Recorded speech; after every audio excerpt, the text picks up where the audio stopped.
Wrestling fans, now you too can look as cool as Monty and the Pharaoh by wearing the official Monty and the Pharaoh sunglasses at night for $8.99 each. That's only $8.99 each. Now available at montyandthepharaoh.com.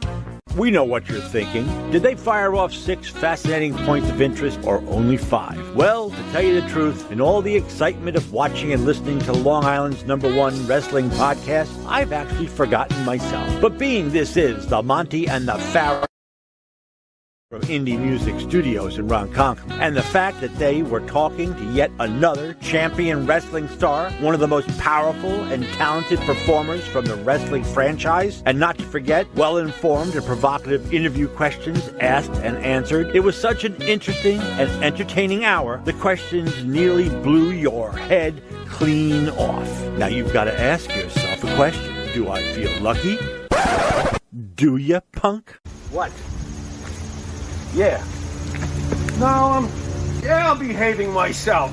No, I'm not playing in abandoned buildings. What? Again? Now, I suppose you had those people follow me again. Fine. Hey, this is Jimmy Farrow from Monty and the Pharaoh, and I want to thank all our subscribers. We have now passed 14,000 on our YouTube channel. But I want to ask our subscribers to take the next step for us and become a full-fledged member of Monty and the Pharaoh. Yeah, that's right, folks. There's 3 different levels to choose from. There's free shirts. There's free autographs. Just check it out and become a member of Long Island's #1 pro wrestling broadcast, Monty and the Pharaoh. Later.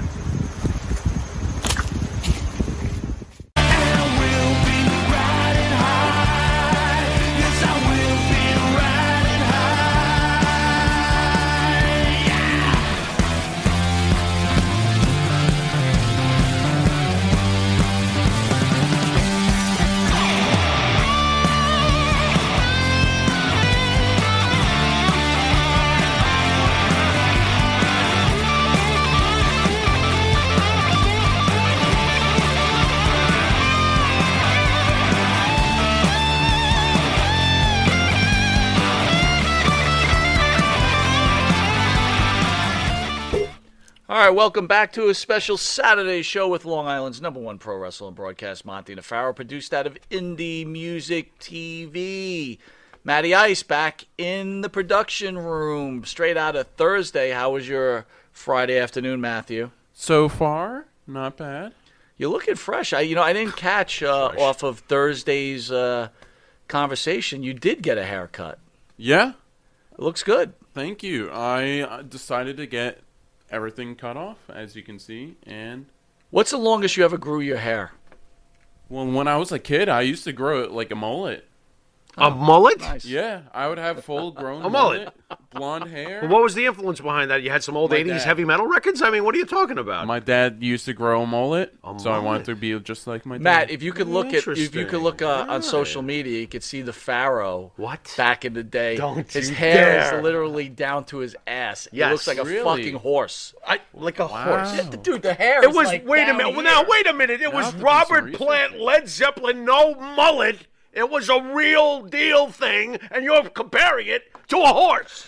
So you go Mr. Red, you Batman. Go What the from Mr. fuck? Ed to What? the You prick. Would you stop it? Cut it out. Behave. All we have right, a I'll guest. stop. I gotta It's a stop. special show. and- Wow. I can't. Go on. All right, Go well, on. news of the day, Jimmy. Yeah, what do you got? And we'll probably touch with our guest what he thinks about this, Okay, right? fair enough. What do you got? The U.S. and Europe are very upset as they warn Russia over their military activity.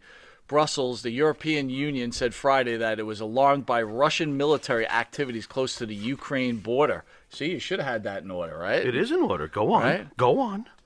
They voiced their concern and what is going on with Russia right now. Thoughts? They warned Russia. That's what it says. That's like walking up to Andre the Giant and going, "You better not drink that last beer, or I'm just gonna." What are you kidding me?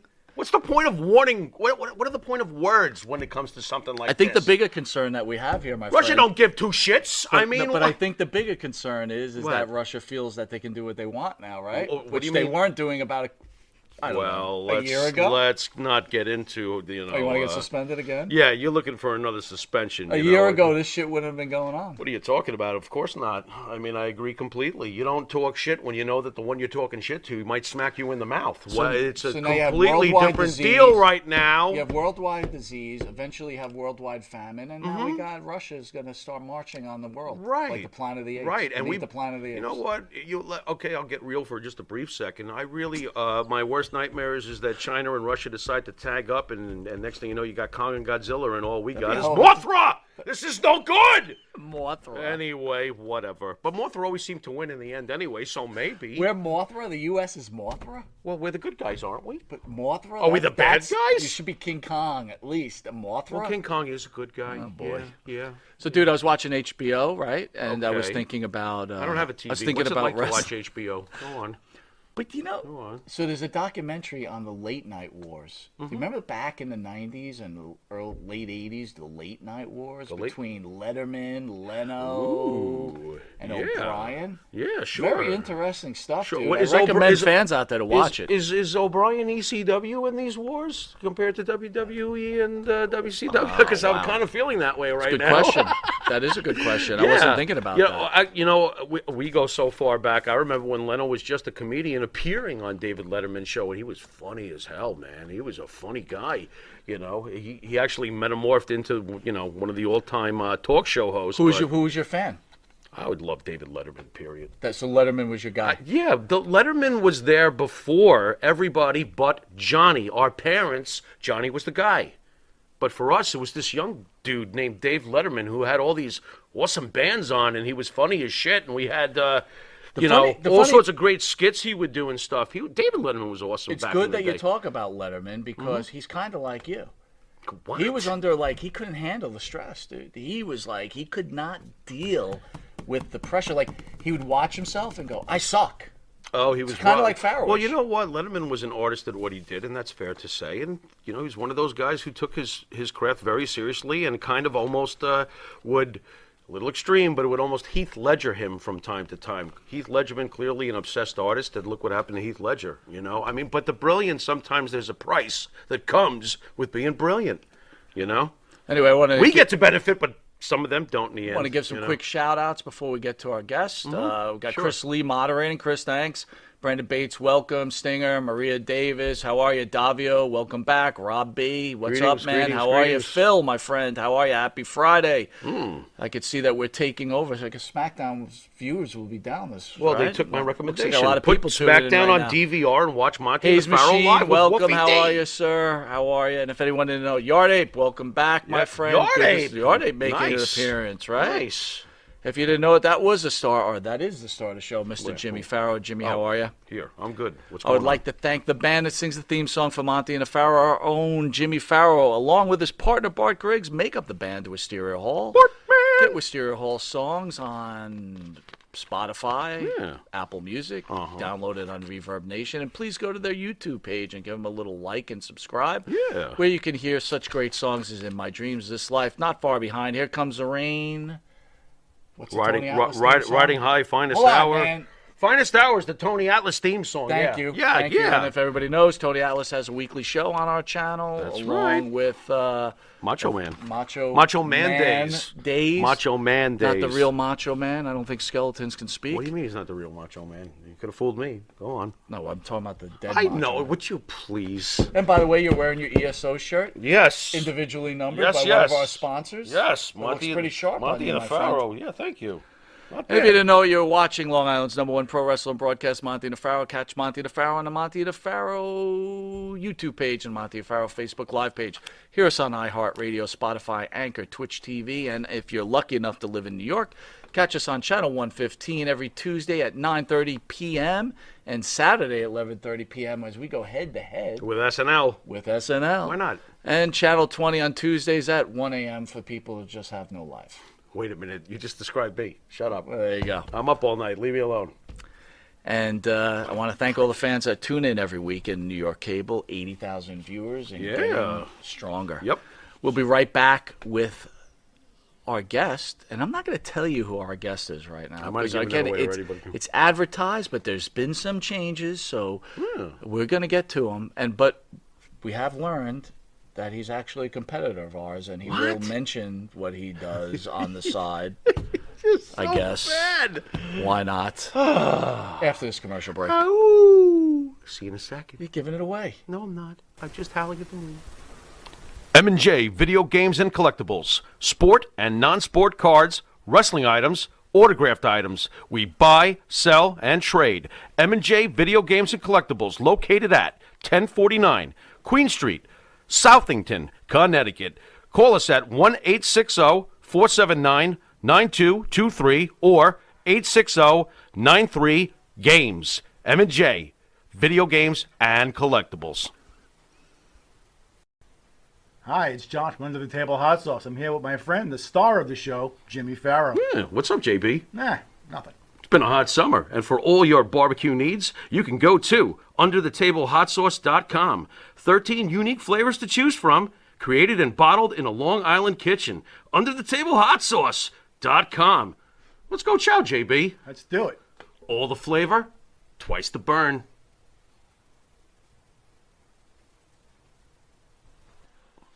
All right, welcome back to Long Island's #1 pro wrestler broadcast, Monty DeFaro, produced out of Indie Music TV, which we just found out that the box of wine is empty. That's rough.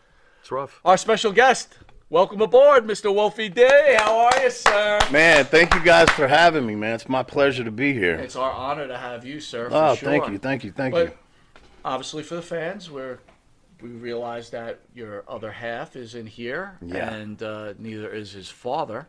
Well, he gets a pass. Bill gets a pass. Why does the father get a pass? Because Bill is in bad health. Bill has Superstar Bill Dundee. Yes, Bill has.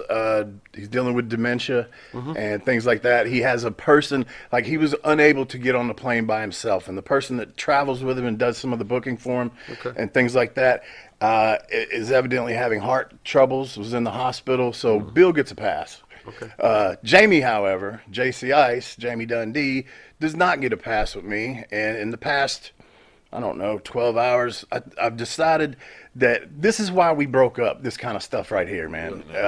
He's a selfish, unprofessional fucking asshole, to be quite frank about it. You heard it here. I've really washed my hands with him at this point because I also just found out probably about an hour ago from Dangerous Doug Gilbert. He actually talked to Jamie. Jamie hasn't answered Eric's calls, my calls, for about the past 24 hours. And he talked to Doug today through text and sent a text. Doug screenshot and showed it to me that it said, I don't know what Doug didn't show me what he said. It probably had something to do with, hey, I got a booking for you, something. Well, Jamie's answer was, laughing my ass off, book it, I'll be there, LOL. So he knows what he's doing. He knows we're trying to get in touch with him. What he doesn't really fucking understand is how many people this has affected. You know, you guys were expecting to have both of us here. The virtual signing I just did probably suffered a little bit because, you know, unfortunately being a tag team sometimes sucks when you got a fuck up partner like him that, you know, the people want both of us, you know. I didn't get over just by being Wolfie D. Although I was the creator of the gimmick, I wrote all the raps, the Nation of Domination rap. I did all that shit. And they still want the two and not just the one. But I'm telling you, this one made the fucking team and carried us along. And to this day, I'm still the business professional. I'm not sitting here trying to put myself over, but I'm really fucking pissed off at him that he's fucked so many people Would today. it be fair, though? I mean, and I'm saying this respectfully. Yeah. During your professional career with him, you were the Genetti, right? Is that a fair comment? And you allowed yourself to be the Genetti? I don't think so. I don't think, not to that degree. I was the workhorse of the team, but I could talk. You were the wrestler. You were the wrestler, Yeah. but you weren't like the front man. Right? Yeah. You were the guy. He was the stick guy, you know, and a lot of times Jamie's shit was cheap heat anyway. But in the ring, we were great together, and you know, maybe you could compare it like that, but I don't think he wasn't Sean. I'll tell you that much. You know, Jamie got over because he's so over the fucking top that, you know, and people want to hear that type of shit, and that's fine, and I get it. And Jamie's a funny fucker, man. He really is. I can, you know, after spending so many years with him, I can only take him in doses, but he is funny, man. Some people are annoyed by him, and he rubs them the wrong way. I got to go back to what you said. Okay. Right? I could have. I'm just telling you personally. Yeah. I didn't really, you know, just seeing Jamie Dundee. Mm-hmm. How did you deal with that shit? That had to be a living fucking torture. I mean, I'm serious. Yeah. It was like hearing that bullshit all day long. Oh yeah, because it's a God. lot of rehash. To the person that hasn't been around him, it's great. You know what I mean? But I've heard the same shtick over and fucking over and fucking over. But I mean, there was some funny times, and he's done some funny stuff, man. I mean, him confronting. Have you heard the story of him and Ken Shamrock? No. So it's Ken Shamrock's first day in WWE, or F back then. I don't remember where we were, but the dressing room was just one big room, you know, lockers all around. It was some big arena, obviously like a team locker room, you know. So there's a big open area. Well, it's kind of early in the day. Ken's already dressed, okay, and he's sitting over there real serious, not really talking to anybody. And Jamie was a big UFC mark, you know, because that was kind of in the days when it wasn't as over as it is now. Yeah, you know what I mean? the He was in the and he was a big mark for it. So Jamie looks over there from across the room now, and there's all the guys sitting in there. You got, you know, everybody, and Jamie looks at him, and he sticks his leg out. He stands up, he sticks his leg out, and he goes, "Are you Ken Shamrock?" And Ken's like, "Yeah." You know, like, who the fuck is this dude? Ken, you know, don't know Jamie from fucking Adam. Jamie sticks his leg out and he pats it. He said, "Why don't you jump on in here and get you some of that?" And fucking, brother, the whole locker room was like, "Ooh!" And Ken just Ken's like, looking at it like, who is this motherfucker? Then, because everybody's kind of laughing and shit, and then he kind of looks, and then he gets a grin on his face and everything. And I don't remember how Jamie ended, but only Jamie can get away with shit. If I would have done that to Ken, he'd probably jump up and tackle me. Right, yeah. But Jamie could get away with shit like that. He also had this thing that he would do, and I want to say it was that same night. Have you seen the two guys that do the dick tricks as a comedy routine? Yeah. Have you seen that? Yeah, sure. Jamie's the fucking originator of that shit. I promise you this. He's got a very little Peter, okay? So it's not offensive. That's what he used to tell everybody. I can do this and it's not offensive. He did it in Denny's one time. Pulled his fucking pants down, okay? Right. And he'll twist it where his nuts are on top and his dick's on the bottom. And he had a name for that. I forget what that was. Then he'd tuck it between his legs and get on all fours and crawl around. He called that the bulldog. Just all kinds of shit like this. And fucking that night, he was doing it in the floor. And he was actually in the floor doing it. And Taker walks in. They knew each other from past. Jamie knew all of them from the past.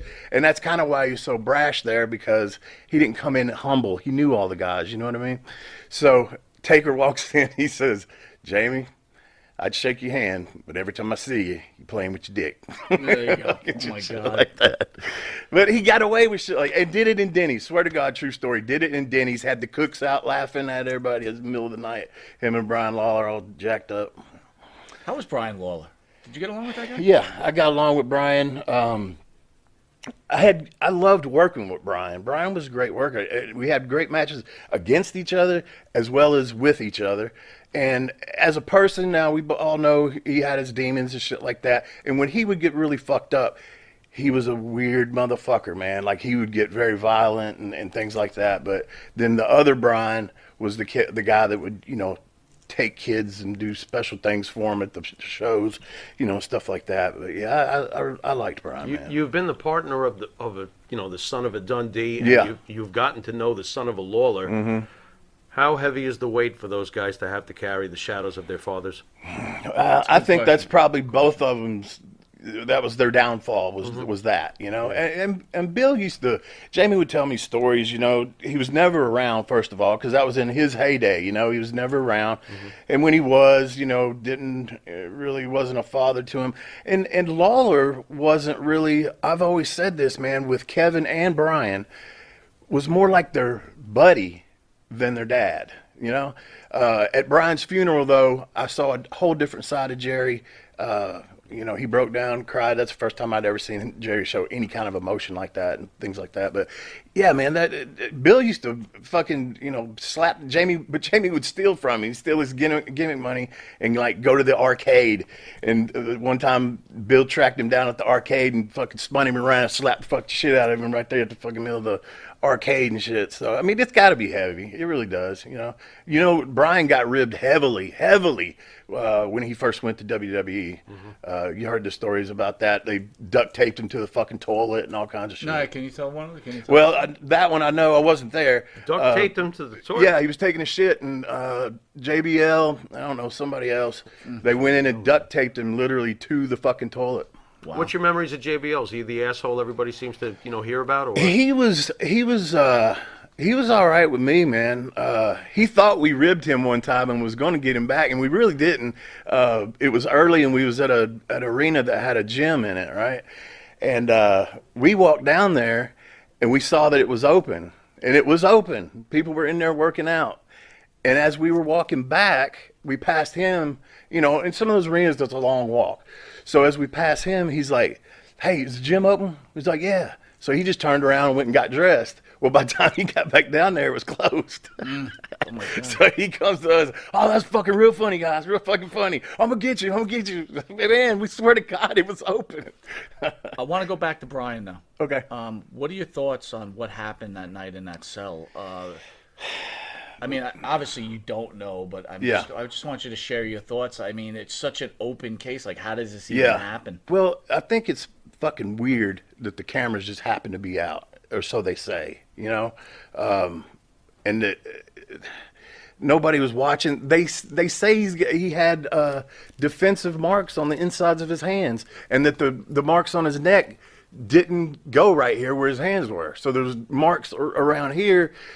And I don't see, how the fuck do you hang yourself from a jail bunk? I've been in jail, and it's not that high. How the fuck do you hang yourself from that unless you just kick your feet out and kind of slump down? It doesn't make sense to me, man. And I think Brian liked Brian too much to do something like that. But at the same time, you never know what state of mind he was in. I know that he had, was telling his dad on the phone, before that happened that day, and I think the previous day, stuff like that. "Dad, you got to get me out of here. These motherfuckers are corrupt, and this sheriff don't fucking like me, and blah, blah, blah, blah, blah." So, I mean, if I was just a guessing man, I think something shady happened. It's messed up to think that that's still possible in today's... Hey, the cameras were out. Right. Exactly. Very strange. A lot of strange things going on in the world. Very strange. Was there any kind of warning signs before today? Of course, today we're all a little irritated with Dundee Jr., but were you getting any warnings of this in past bookings? Was he blowing you off in the past recently, or? Well, me and Jamie haven't done anything together in quite a few years. All right. And we don't even really talk. We've talked more in the past probably 2 months because of we're getting these little mini figures made and shit like that. So we've talked about that and different shit and building up to this, hey, let's take this there. Let's get this made and take this there. Right. So we've talked. I had no clue that the fucker wouldn't show up, man. I really... Well, I could tell you from talking to other agents, because you have signings set up, right? Yeah. Because we talk to everybody in this little sure. world of wrestling. Yeah. You guys were hot. A lot of people were waiting for this. This was a big deal. Oh, man. Listen, I know you haven't spoken to him, but maybe you have on this particular issue. But Nope. Guy had a rough deal. He lost his sister. Mm-hmm. He lost his brother-in-law. Any thoughts on that? Did he Yeah, share that anything guy, with you on that?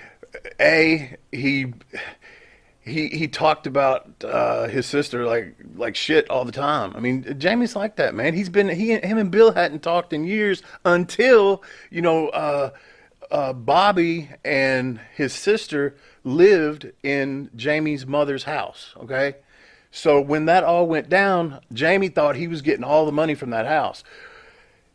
And this is coming from Jamie, so you don't know how much of this is a shoot or not. But he told me that when his mother died, before she died, that him and her went and got some kind of something together where it was all going to him. But then the Bill's people that are handling him now, something where it all went to Bill. And I think basically just recently when it was settled or whatever, I think out of kindness, they fucking gave Jamie some money out of it.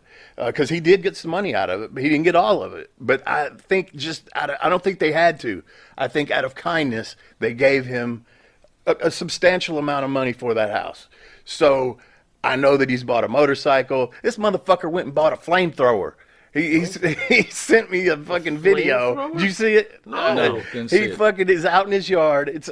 I don't know if it's on Facebook. He sent it to me personally, I think. I don't remember. It may be on there. But anyway, he sends me a video. It's at night, and he's got this fucking backpack on and a fucking shooting this fucking flame across the yard. And the funniest thing to me was in the background, see, he's got this shrine of himself and myself, mostly himself, but I'm in most of the pictures, you know what I mean? Right. But it's a storage unit basically. And the walls are covered, you know, all this shit. And then on the fucking outside of it, just like our gimmick, he's got spray painted like graffiti PG-13 on it in his backyard. So when he's fucking blows that thing, it lights it up and everything. I said, "Oh my god, this motherfucker!" Lit the logo up on fire with the flamethrower. Yes, no, cool. He wasn't shooting it at the building. He was shooting it just when he shot it. Like the building's over here, and when he shot it, it obviously lights up because it was nighttime. I figured he just lit the damn logo on fire. That would have been really cool. Now you got out of wrestling, right? And from what I understand, you're pretty high level. You own a pretty high level car dealership, right? I don't own it. I just got into car sales like about 2016 was my last match. I tore my tricep off the bone, had surgery for that, and at that point I just kind of said, you know what? It's really not worth it anymore. I really have nothing left to prove. I didn't get rich in this business, but I was on WrestleMania. I wrestled for every major company in the United States. And why am I going to keep going out here, you know, on this independent circuit? And I could still get paid on the independent circuit, but it's so, you know, it's here, there stuff. You know, you can't really make a living at that anymore. Yeah, what's your take on the current state of independent wrestling? I don't really care for it, man. I'll say this, man. A lot of these guys, see, I was lucky when I got in, man. Got to wrestle with guys that had been around a long time. Pez Whatley, Chris Champion took me under his wing. OVW's creator, Danny Davis. I wrestled him every single fucking night when I started USWA. You know, usually we do a single. Jamie would work Ken Wayne in a single, then we'd come back in a tag later, stuff like that. Danny Davis taught me how to work. I got to work with some of the best, man. Tommy Rich and Doug Gilbert and, you know, just all these people, man. And these guys today, they don't have that. They have each other, you know? So it's like, it's the blind leading the blind. Can they do more shit than I could ever do? Absolutely. They're great athletes, but it's just the storytelling is not there. Nobody can throw a punch anymore. And it's all forearms. And to me, that drives me crazy because I guess being a Memphis guy, it's all about the brawl, man. That's how we drew money there, was we brawled. We also did wrestling moves, but we brawled a lot of punches. If you came from Memphis, you had to be able to throw a punch or you wasn't getting over. But nobody sells anything. It's like a video game, and everybody looks alike. That's the other thing I can't stand. Like the gimmicks are so few and far between. And I'm a gimmick guy, man. Look at my, you know, I came up with the PG-13. I came up with Slash. You know, I've always liked the gimmicks. My favorite wrestlers were the gimmick guys, you know. So I think that's what it's missing too, is you got to have some, because to me wrestling is live action superheroes, right? Mm-hmm. And I also think that what's happened now, UFC starts getting over. All these guys are marks for UFC, so they want to emulate, you know, so-and-so, they throw these kicks and they don't even go down. Well, that's fucking UFC, and people know that's a fucking shoot. If I want to watch wrestling, I want to be fucking entertained. The guys that get over can talk, and they don't even really have to do that many fucking moves, man. I call it putting sauce on it. You know, think about it. Dusty Rhodes, a fucking elbow, okay? Somebody goes out there, just does an elbow, okay. But he put all that shit into it, and the motherfucker would fly. You know, so it's about the show to me. So, on that note, Hulk Hogan, Kenny Omega, who are you watching? Hulk Hogan. Thank you. He Hogan. rules. Well, that's a simple one, man. No, well, to us it is, but today's generation, what- I can hear the 25-year-olds going, "What, are you kidding me?" Yeah. So trust me, it's a valid question. I love your answer. What brought you into the world of wrestling? What turned you on to it as a kid? Okay, so Did you tell your parents like I want to be a wrestler, and they said, "Listen, Sonny, Get out." shut up." well, my Unless you're Jamie stepfather, Dundee. my stepfather, he came into my life when I was about 8 years old. I didn't even think I knew wrestling existed up until that point.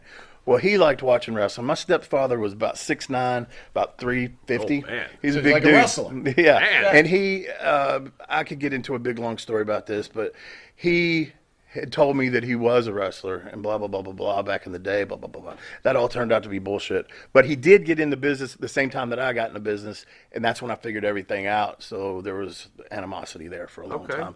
Okay. But he's gone now, and it's just whatever. I don't want to talk bad about him, but he watched it all the time. We watched Memphis wrestling, and I immediately fell in love with it. Immediately, and I swear to God, it was that quick where I went, "That's what I want to do.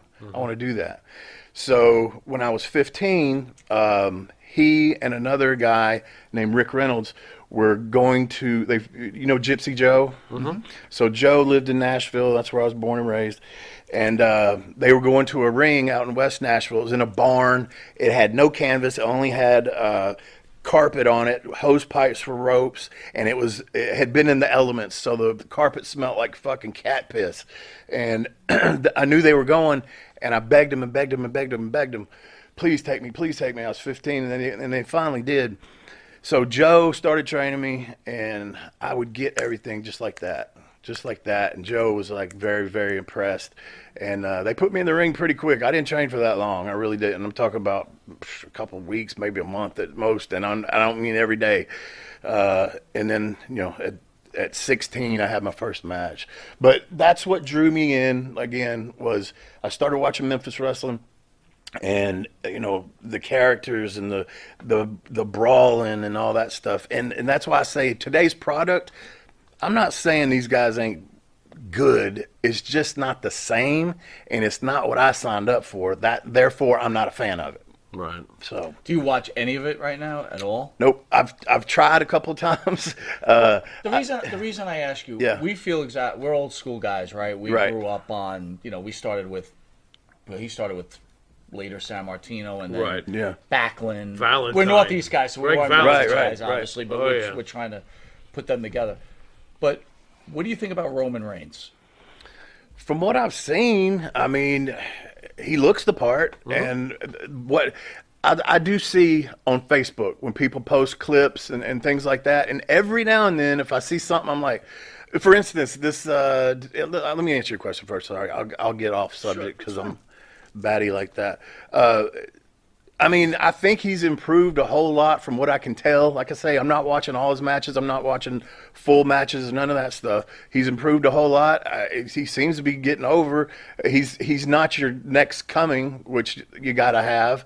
The Hulk Hogans, the Rocks, the Stone Colds, those Right. guys. I don't think he's them, but from what I see, I mean, he's solid, man. And who else are they going to put the belt on? You think know? wrestling will ever see another Hogan or something like that? Yeah. Another Hogan would be hard to do, but how about another Punk maybe or a Jericho or somebody? But even a Punk, man. Okay, I'm gonna give you my opinion on that because I worked. By the way, with him. his name is Phil Brooks. Phil You Brooks. can We call him call Phil. him Phil Brooks, yeah. Oh Phil no, here. we got Punk fans. Yeah. Um, No, not him. No.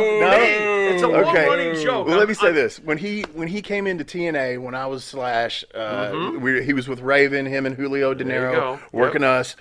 I honestly, I thought, okay, I mean, the kid's decent. He's Are solid. you baffled by his popularity? I mean, In a way, I am. But here's the thing. I never really watched his WWE run. Right. I never really watched it. fantastic. They say he's good on the mic and all that great. kind of stuff. And here's my thoughts on the current deal. I did watch, because there was so much hoopla about it, I did watch his entrance when he returned. It was great. But now what? Thank you. And here's the thing. yeah, but you He's- also look like he's- you could take him out back and beat the tar out of him. And probably could. Because I seen him fight Teddy Hart at the... So, at any rate, I said this. I said this on my podcast. We'll get into that in a minute. I said when that happened. This podcast. Go on. When that happened, I told my co-host, because we made it a question, and I said, AEW does not have that guy. They're popular with a lot of the internet people, but they are never going to get mainstream. And to get when I say mainstream, there's wrestling fans that are going to watch and bitch and moan and groan regardless, okay? And they're going to like some stuff, but mostly they hate stuff now. Right. But they continue to watch it. Yep. They don't have... Punk's not that guy that is going to take it to that level to where the, my girlfriend's grandmother is going to watch wrestling. Right. But when you had Hulk Hogan come into wrestling... Grandma was watching this shit. Grandma's in the room. People that normally would not watch wrestling were watching it. Yep. Same with Stone Cold. Same with The Rock. Nobody that I see, and it's not a knock on none of them, but it's that X factor. You can't teach it. You have to just have it. And it has to be also right dude at the right time, in my opinion.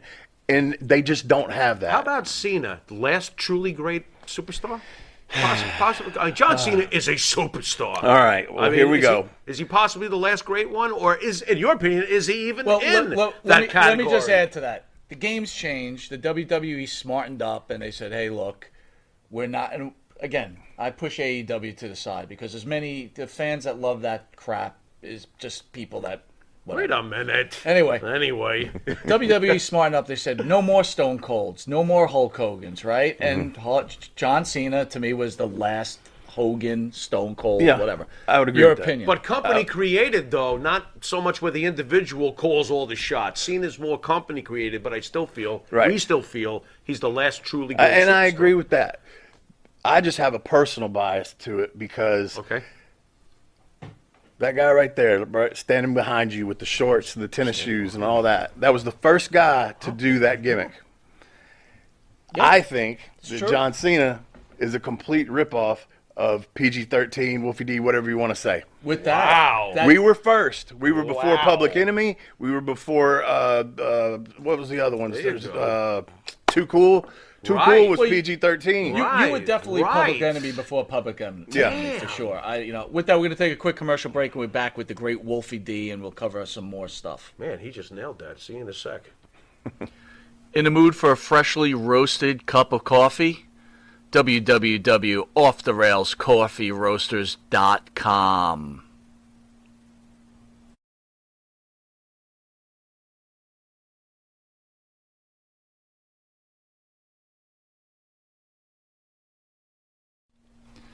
Jimmy, I gotta take a dump. What? No, I mean I need a dumpster. Well, for all those needs, you need to call Big V Dumpster Rental, Long Island, New York, 631-900-DUMP.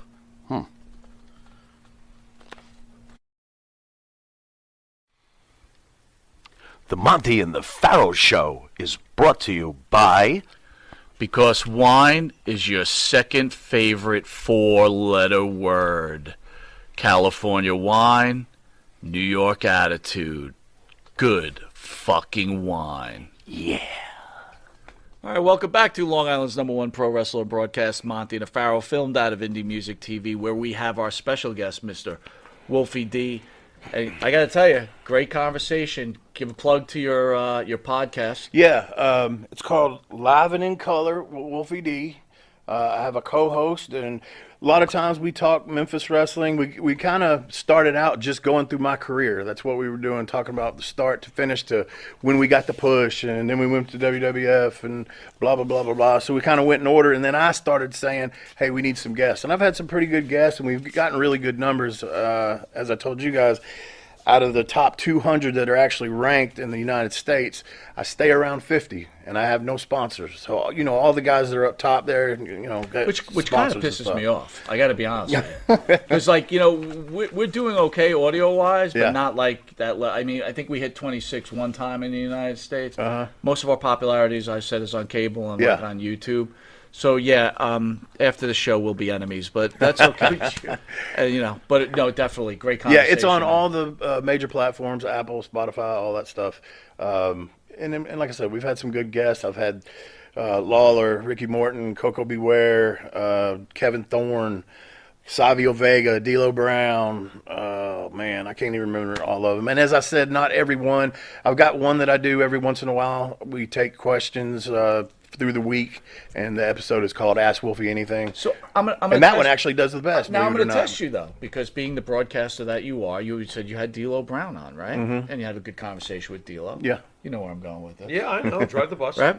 Did you ask D'Lo how he felt about crippling Draws and ruining his life? No, I didn't get into Why that not, with him, Mr. Broadcaster?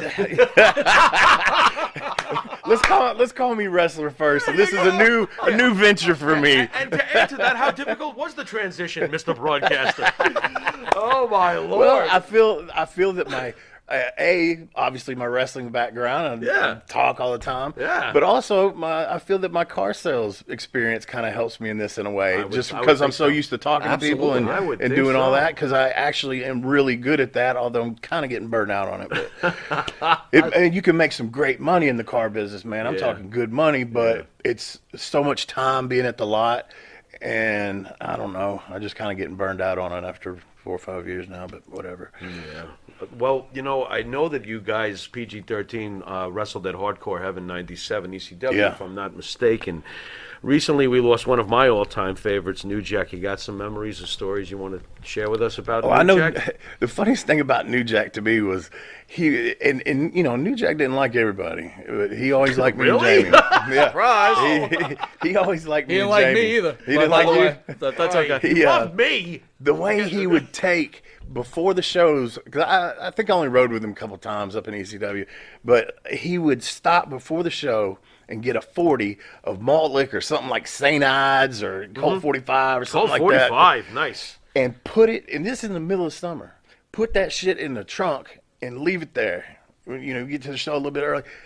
And after the show, he'd come out and guzzle that boiling hot fucking malt liquor. And I thought, how the fuck does he even take the cold malt liquor ain't good. Right, right. So he used to do that. And we all know the things he would do before he went out to the ring. I really don't need to elaborate on that. But, man, and I had good matches with him. I had a singles match with him in TNA, and we got down, man. And he would work with me great, and I really can't complain about New Jack.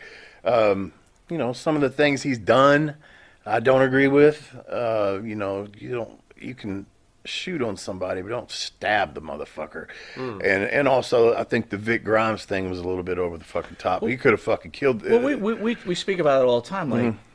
Like New Jack, they really hit it off. They really seemed to really get along. Yeah. He's a great guy. To me, he seemed like a really bad person. Yeah. And I see what you're saying. I mean, anybody that does that kind of stuff, and sometimes I'm not sure whether he was playing his character, like you see Dark Side of the Ring on him and everything, and he has no remorse for that shit. Right. Or is he working to make himself appear more psychotic? Right. So I don't know. I really don't know. Well, the Vic Grimes thing always, there's a really fuzzy line there because, yes, when you see him throw Vic Grimes, it's like, bro, what do you do? But didn't he not lose his eyesight in a previous match from Vic? Yeah, He, something like lost that. his- he's blind in one eye from the guy. Yeah. So, I guess it's... But that wasn't a Vic doing it on purpose, though. No. So and you know what I mean? Shit Right, happens out right, there. right. Shit happens. I had a guy, Right. and this is years ago, damn near killed me because he was just a fucking idiot. But this is like when I was probably 16, 17. All right. And the finish of the match is the guy runs in. I got the guy in a sharpshooter, right? And the guy's supposed to run down, throw powder in my eyes. Other dude rolls me up, whatever. So this motherfucker, he's got it. Remember those old camera roll little things? Yeah, sure. The little black. Yeah, little thing? canisters. Yeah. So he's got the baby powder filled up in there, okay? And I'm blowed up. This is the end of the match.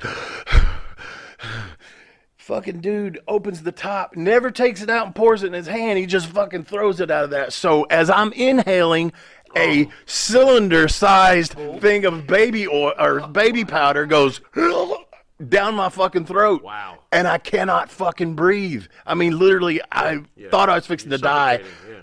Thank God I fucking threw up. Jesus. I threw up right in the middle of the fucking ring to get that shit out of me. And just shit like that. So the guy could have killed me, but he didn't do it on purpose. He's just a fucking idiot. Right. You see what I'm saying? Right, But right. Jack intentionally fucking tried to tased do the guy something. and tried to throw him to the floor, as he Right. said. Did the ring rope save Vic Grimes? Because I when would you say watch they back did. and I the way mean, he if he would have hit the tables, he would have been fine, more than likely. If he'd have hit the floor, it killed him. So, yeah, it looked like he threw a rag doll onto the, I mean, the way Yeah, his pretty body much. contorted and everything. much. But, yeah, I'd say it saved him. All right, I got to ask you this. A couple fans asked a question, very interesting questions right now. They said PG-13 did not have a chance in the WWE because of Jody Lynn and heat with the Undertaker. No, that is not true. Jody was Taker's first wife, okay? Mm-hmm. Jody, and I'll be quite frank with you, my daughter, who's 25 now, Jody and my daughter's mother used to hang out together back in the day, and we're fucking huge rats. Let's just be honest about it. So Jamie had gotten with Jody way before The Undertaker ever met her. To my knowledge, there was no, I don't even know if he knew, but there was no heat there because of that. The reason we did not, So Taker married a rat? Yeah. His first wife. Wow. And his son's mother. Yeah. Okay. So the reason is not that. The reason is some of the antics that I talked about earlier that Jamie would do. And we both, man, we were young. And you know, today, these guys got people around them that will steer you in the right direction. You know, hey, man, you might not want to do. We didn't have that. It was like, hell, the guys wanted to come to our room because, A, we might be partying, and B, in our contract, we got a free rent-a-car, we got a free hotel room, and our payoff, and our plane ticket and whatnot. So guys would always be trying to shack up with us. The guys that had contracts that, big contracts, but their hotels and all that weren't paid Right, for. all their travel So, hey, you got an extra bed, guys? So it wasn't because of that. We partied too much and did not take the shit seriously. If I have one regret in my career, it's getting up there and not taking it seriously enough. And I just didn't. But you guys were around Ron Simmons, and from what I've heard, again, I'm nobody, I'm just some dude, that he was a teacher to so many guys. He didn't try to pull you guys aside and say, yo, take it easy. No. He said, do what you want. No.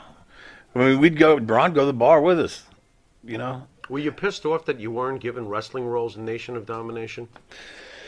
The plan was to break us off into a tag team eventually, but I think we fucked up too much before the end of that. And see, here's the other thing.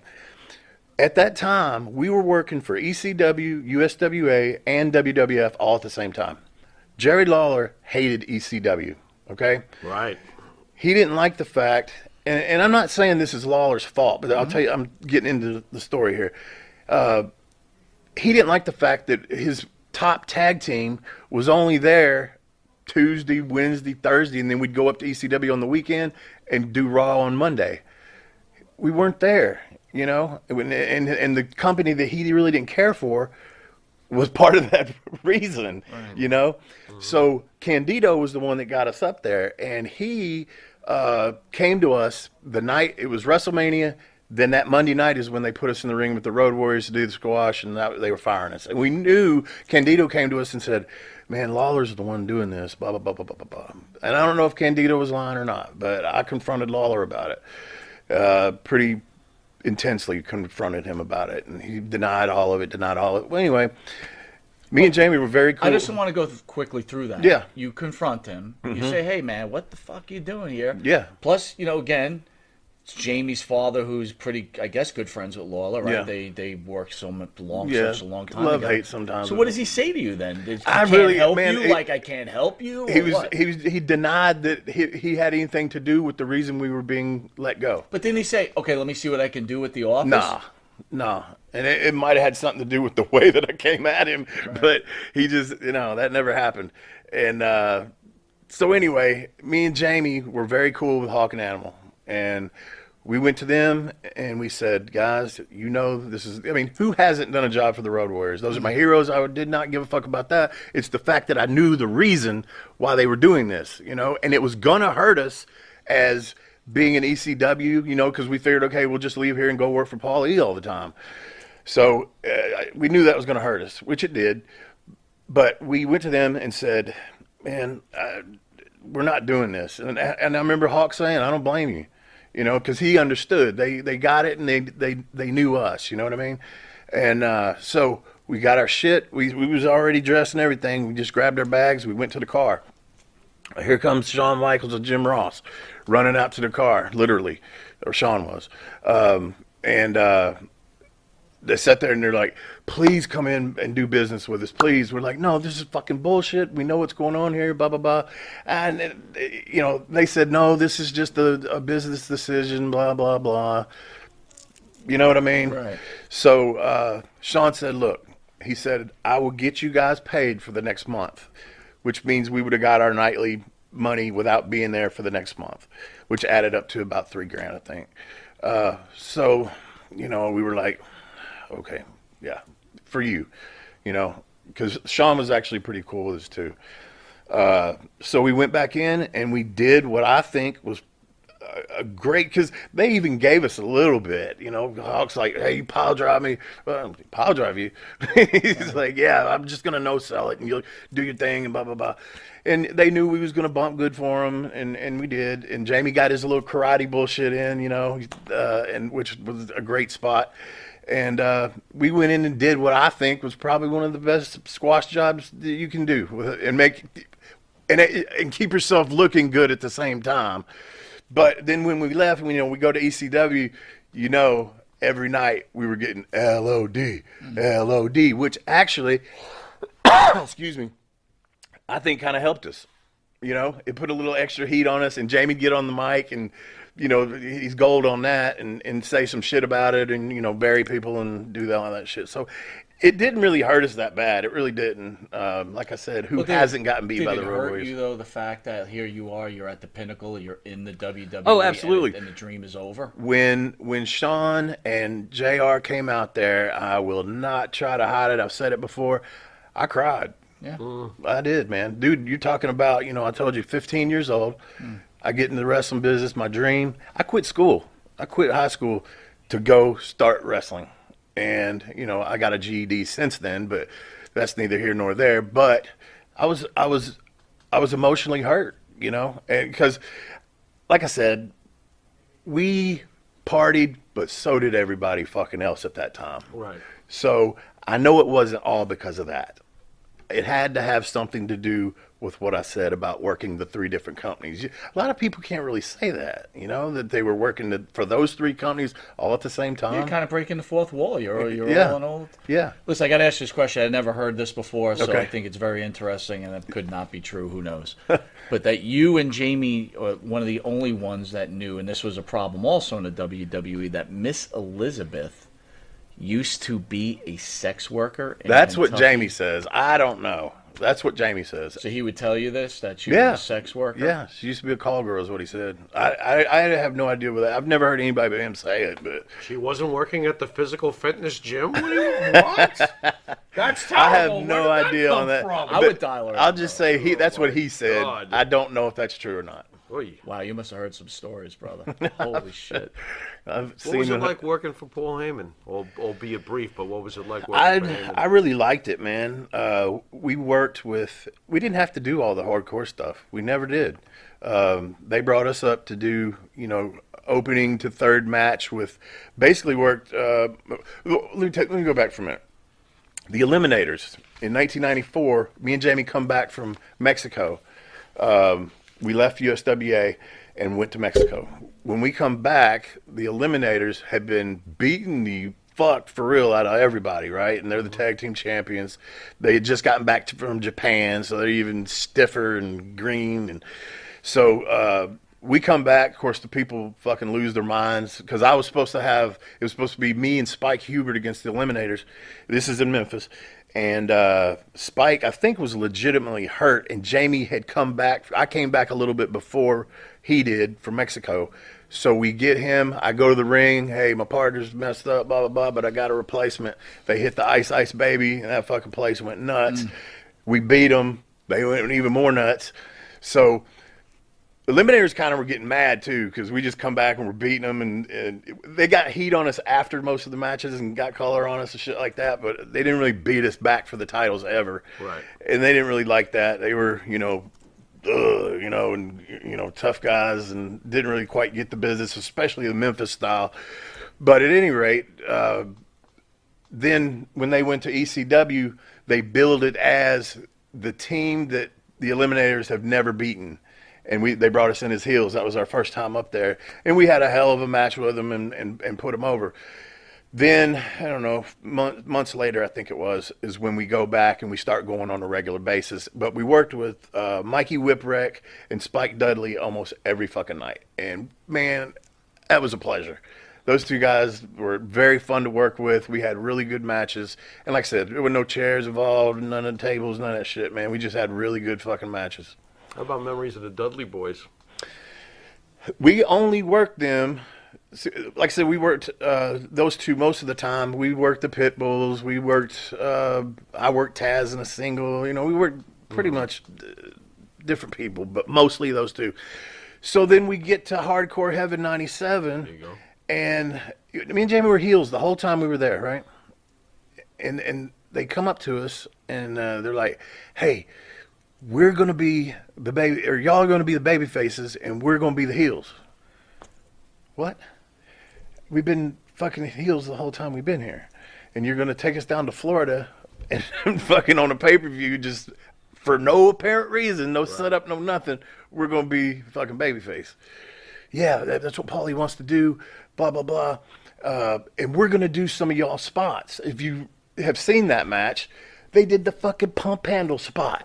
You know what I'm saying? That's shit that we need to be doing that. They can't do that shit like we could do. That was our shit, doing stuff like that. Sounds like Bubba Ray. So I don't know who it was, That's but Bubba I Ray. thought it was the dumbest shit I'd ever heard in my life. Now Jamie at the beginning saved it with the mic work on Jenna Jameson and blah blah blah. Something that you don't hear, which was great. And see, I sat here and cussed him out at the beginning, but the motherfucker was good.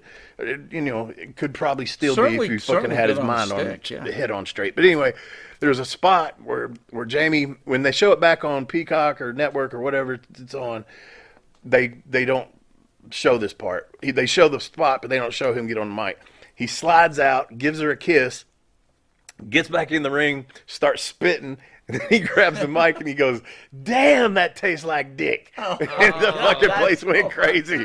Yeah, it was great, but they block it out now. But Of course. So let me ask you this. So back with Lawler and Jarrett. So we go back to New Jack. New Jack was in studio a couple of times, and he pretty much tells about Lawler and Jerry Jarrett being big time racists, especially with Miss Texas and Jacqueline. Same person. Did you ever hear stories about that? I'd say that there's, in any business, I don't care if you're an electrician or whatever, there's racist people, man. Sure. There just is. Now, have I heard? I mean, they took care of Miss Texas, man. She beat everybody. She beat every bitch they brought in. And so on that end of it, I think they were good to her. I've never heard them make derogatory statements towards her or about her. So I can't hold up to that. I think, see, when me and Jamie left Memphis the first time, Jerry Jarrett let us go because we were driving a 76 Thunderbird, okay? This motherfucker had rust all in the roof and shit like that, bucket seats. When it rained inside the car, and I had to scoot over to the middle, and me and Jamie looked like a little couple going down the road, sitting next to each other. So we kept having blowouts because we would buy those what do you call it back then, retreaded tires and shit. Yeah. And doing all them miles, man, they blow out. Raven was with us one time, and we had to push the car over a fucking bridge. I'll never forget that. But so we missed or we're late. We usually didn't miss, or we'd be late, because we had to replace a tire and stuff like that. So they let us go. Well, Jerry Jarrett wanted to replace us so bad, and he thought that he brought in New Jack, and I don't remember who the white guy was, but he called him New Jack and Homeboy, and he was trying to replace us. Memphis farted on that shit. They did not like that at all. So I don't know. I think maybe New Jack just had a bad experience in Memphis. Right. He was brought in kind of to get over, and it didn't work. And then I think that's when he went to Smoky Mountain, and of course we all know that was gold down there. The gangsters were gold there. Right. By the way, 802 Blues says that he loves this interview so much he's about to get fired because his boss has been wondering what he's been doing for the last. With that, we're going to take a quick commercial break. We'll be back with Wolfie D to close out the show. Get back to work, 802. We love you. And APB, American Protection Bureau, voted #1 best on Long Island for all your security needs. Call 631-390-9050. That's 631-390-9050. APB. Tired of that same old breakfast, lunch, and dinner? Same old tasting scrambled eggs, burger, that dinner steak, ribs, or pork chops? Why not add a little bit of spice or just a touch of heat to make the difference? Change that scrambled egg with a little bit of Johnny Fabulous's John Cena Sr.'s $1 Million Jalapeno Hot Sauce. Great on burgers, steaks, chops, and those barbecued ribs.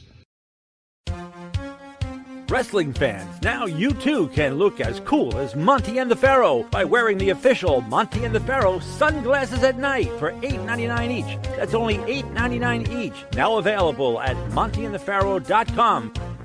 All right, welcome back to Long Island's #1 pro wrestler broadcast, Monty the Pharaoh, seen here out of Indie Music TV, where we have our special guest, Wolfie D. Mr. D. Mr. D. I had that on my shorts at one point.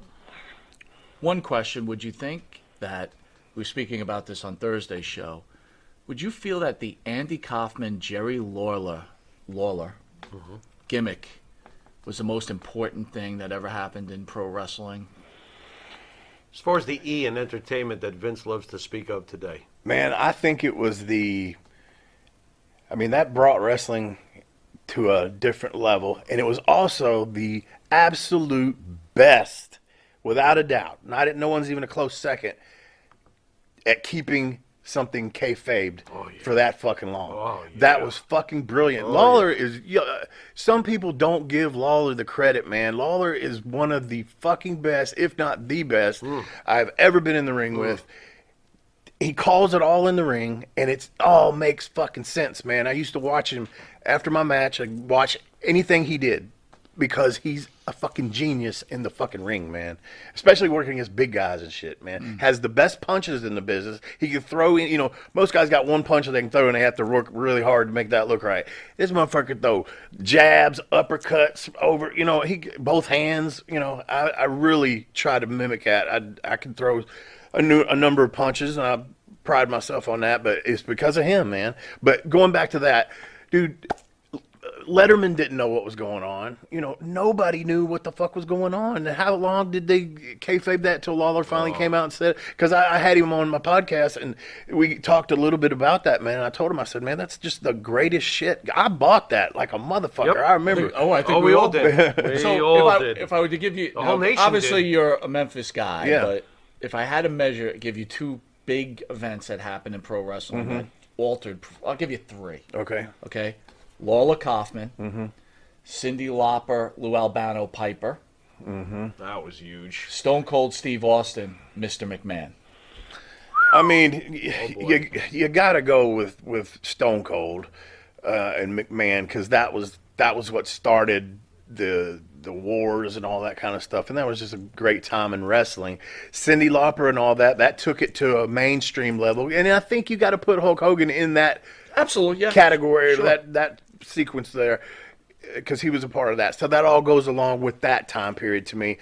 But for a guy from the Memphis territory to get into it with the guy from Taxi, and it go on to David Letterman and all that kind of stuff, and it was absolutely the most believable of those three you just gave me, and everybody thought it was real. And to me, that makes it that much more important that they were able to kayfabe it and make everybody believe. To this day, let me throw this in there. To this day, you can still, the guys, they don't kayfabe, they ride together, get out of the car together, blah, blah, blah. Man, you can still, even though it's out there, wrestling is a work, you can still make people believe a little bit. Even if it's one move, if it's just something you say, you can still do that, man. I've worked the boys before. I've worked a medical crew before.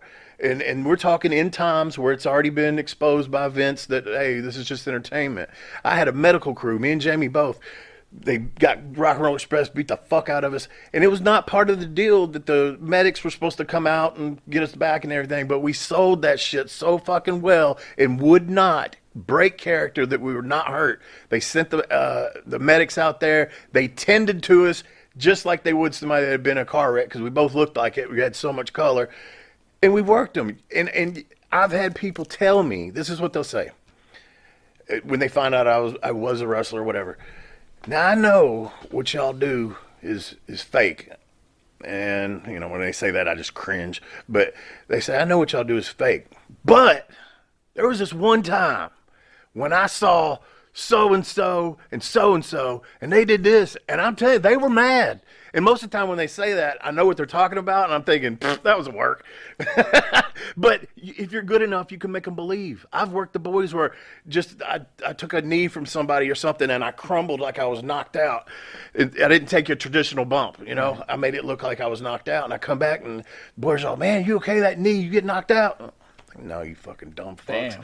I can just work. So I know you're not watching the product really too much now, but do you know what's going on with Charlotte Flair and Becky Lynch right now? There's a little heat between them. Okay. So now it's kind of, everybody kind of think, like even today, now people are like, this is real. These two really hate each other. You think that's falling in that same category? It could be. It could be. It's hard to tell. I think what they should do, and I think some of them are starting to do this, where, you know, at first I was like, God, don't put fucking shit on Twitter, you know, work your angles on Twitter. Yeah. But I think it's gotten to a point where you might kind of have to do that a little bit. Oh, yeah. Work on Twitter against each other and make people think that there's real heat there. Well, that's the change. Yeah. So you mentioned McMahon. Davio brings up, and we spoke about this on Thursday, McMahon Sr. was approached with the Andy Kaufman angle, and Sr. didn't want to do it, and that's how he ends up going to Memphis and starts with Lawler. Gotcha. Junior wanted to do it. But anyway, you were in the WWE. Any encounters with Vincent Kennedy McMahon? Yeah, and it was not really, it was kind of embarrassing because, okay, so I wrote the Nation of Domination rap. They had us go up and record it at the studio. I had written all the lyrics and everything, and we go up there with Jim Johnson, and we put it on tape.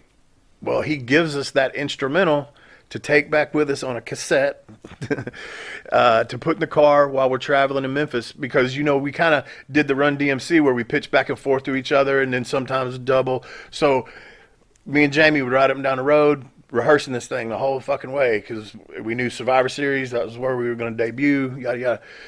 Well, we get up there to Survivor Series and then Vince comes out and he wants to see his new rap act, the entrance. So we got to walk through it.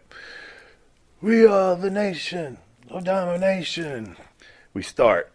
Boom, boom, boom, boom, boom. All of a sudden, we are the nation of domination comes in again at a point where it wasn't supposed to. What he gave us, like we were supposed to be through about, 4 lines, 5, 6 lines before it did it again. So it comes on. And we're rapping over top of it. And then I'm like, oh, hang on, wait. So Vince is watching, and the first time we see him, we fuck it up. And he's like, what's going on here? What's going on? I'm like, this is not the music. I said, they've changed the cadence of the Nation of Domination part. I said, let me listen to it for a second, and I'll fix it. And that's the thing. Jamie don't have a rhythmic bone in his body. Oh, boy. And it was extremely hard most nights. He'd get off beat, and I'd have to pick it back up to get to the right beat and all that kind of stuff. Sometimes I just do the whole thing myself. He got ribbed by Owen and Davey Boy one time where he came in late, and he was all jacked up, and he was passed out in the dressing room. Our music was literally, we're in gorilla waiting on him. Where the fuck's Jamie? Where the fuck's Jamie? And Wolfie, go get him. Fuck. I go to the dressing room, and there he lays on the floor with shaving cream all over him, all over his gimmick. I got to literally pick him up, put him in the shower, wash him off, and walk his ass to the ring and do the rap by myself. Oh, my God. Oh, my God. So anyway, yeah, with Vince, when Vince comes in a room, he, and of course, Ron and Savio and Crush, they did most of the dealings with us and would just come tell us what was going on. But when he was around, I mean, he's a presence. He's the guy that holds your future in his hands. Are you like in awe? Like, oh my God. I've never been in awe of really anybody per se. There's people that I go, I respect that motherfucker, but not starstruck by anybody. But as I said, he holds your future in his hands, and this is the top guy in the wrestling business, and this is the guy you want to work for and the guy you want to like you. He has a presence, we'll say. Safe to say. All right, so we want to hit you with something called the Pharaoh's final question. Okay. It's off script. He looks in his mind. Whatever's left of it. It could be, like I said, anything from like what pillow do you sleep on at night. I'm not going to ask him that. Whatever. But how about it? Yeah, how about it? Well, I've heard over and over during this interview two things: Memphis and Lawler. So let's just go for it. Jerry Lawler or Ric Flair? Who's greater? Wait, before he answers that, can I get my quick final question? No, you can't. You get it in, and then I ask my question. You messed up the whole vibe of it. I had a slow delivery. Okay. He was ready for the hype. Go ahead.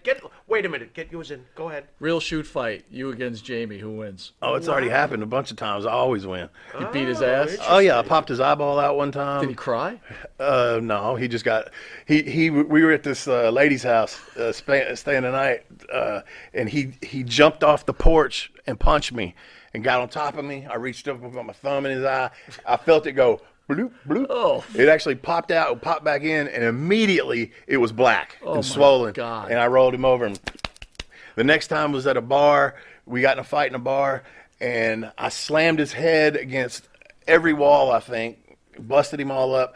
When the bouncers came in, he was on his hands and knees. I had the plunger in my hand, beating him over the head with it where it was broke off about that far.